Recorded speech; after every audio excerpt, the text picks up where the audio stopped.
Yes Bheems గారి మాటలు ఇప్పుడు విందాము. అందరికీ నమస్కారం.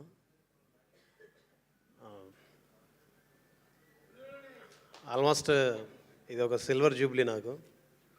నేను వచ్చి 25 ఏళ్ళు అయిపోయింది.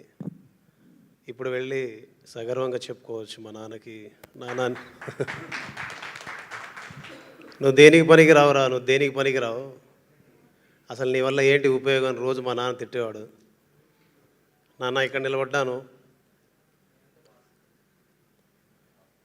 నా ముందు అనిల్ గారు ఉన్నారు, వెనక చిరంజీవి గారు ఉన్నారు, మధ్యలో నేను ఉన్నాను. ఇది ఒక మాటతోనో చేసిన కొన్ని పాటలతోనో చెప్పుకునేది కాదు. అండ్ సార్, మీరు నన్ను ఎందుకు నమ్ముతారో తెలియదు, నన్ను ఎందుకు నమ్మి ఇక్కడ దాకా తీసుకొస్తారో తెలియదు, నన్ను ఎందుకు భుజాల మీద ఎత్తుకుంటారో తెలియదు. నాకు తెలుసు చాలామంది, చాలా మాటలు, చాలా ఇబ్బందులు, చాలా ప్రశ్నలు, చాలా సమస్యలు, వాటన్నిటిని దాటి వాటన్నిటిని అధిగమించి చివరికి భీమ్స్ ఉంటే బాగుంటుందని మీరు నమ్మకంతో, ప్రేమతో, గౌరవంతో తోడబుట్టిన తమ్ముడి కంటే ఎక్కువగా నడిపిస్తారు. ఈ క్షణం ఇక్కడి నుంచి నాకు అనిపిస్తుంది, మీ తల్లిదండ్రులకు నా పాదాభివందనం. ఈ క్షణం ఇదే వేదిక నుంచి అనిపిస్తుంది, మీకు కూడా నా పాదాభివందనం. పాటకు పూర్తిస్థాయి స్వేచ్ఛని, పాటకు పూర్తిస్థాయి గౌరవాన్ని, పాట యొక్క రూపం భీమ్స్ అయితే, భీమ్స్ ఎక్కడికి వచ్చి నిలబడి మాట్లాడితే, భీమ్స్ యొక్క తల్లిదండ్రులు గౌరవపడితే, గౌరవ ప్రపంచంలో గౌరవంగా వాళ్ళు పేర్కొనబడితే, దాని వెనకాల, ఈ కష్టం వెనకాల మీరందరూ చూపించిన ప్రేమకి, మీరందరూ నా వెనక నిలబడి నువ్వు ముందుండాలి అని చూపించిన ఇష్టానికి నేను ఎప్పుడు రుణపడి ఉంటాను. ఇక నుంచి నేను ఇంకా చాలా మాట్లాడేది ఉంది, బట్ ఒక మాట చెప్తాను. నా మనసు ఈ సినిమా మొదలైన దగ్గర నుంచి ఒకటి అనుకుంటూ ఉంది, ఒక సాధారణ కానిస్టేబుల్ కుమారుడు ఒక మెగాస్టార్ అయితే, ఒక సాధారణ ఆర్టీసీ బస్ డ్రైవర్ కొడుకు ఒక గొప్ప దర్శకుడు అయితే, ఒక సాధారణ రైతు కొడుకు భీమ్స్ ఇస్రోలియో వాళ్ళ దగ్గర నిలబడి వాళ్ళతో కలిసి పనిచేయగలిగితే, అంటే ఒకరు కర్షకుడు, ఒకరు కార్మికులు, ఒకరు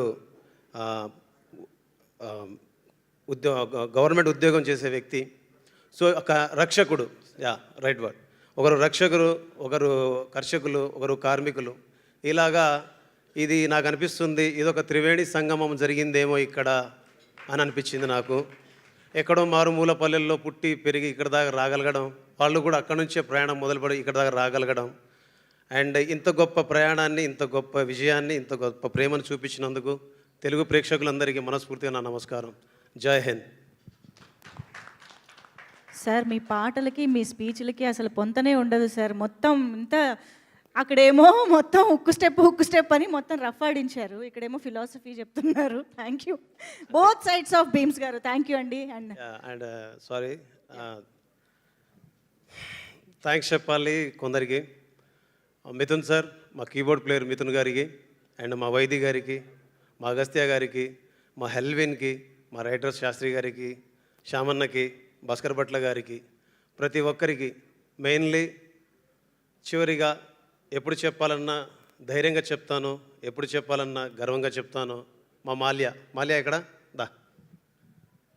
నేను ఈరోజు ఇక్కడ మీ అందరి ముందు నిలబడి ఇంత సంతోషంగా నా కష్టాలను అధిగమించి, ఇబ్బందుల్ని అధిగమించి నేను పాట చేయడానికి కానీ, పని చేయడానికి కానీ, మీ అందరి ముందు ఇంత గొప్పగా పనిచేశానని 4 మాటలు నాకు ప్రశంసలు వస్తున్నాయంటే కనుక, నాకు తల్లి లాంటి వాడు, తండ్రి లాంటి వాడు, తమ్ముడు లాంటి వాడు. నిజం చెప్పాలంటే నువ్వు లేకుండా నేను లేను. మీ సార్ చిరంజీవి సినిమా చేశాడని నువ్వు ఎంత సంతోషపడ్డావు నేను చూశాను.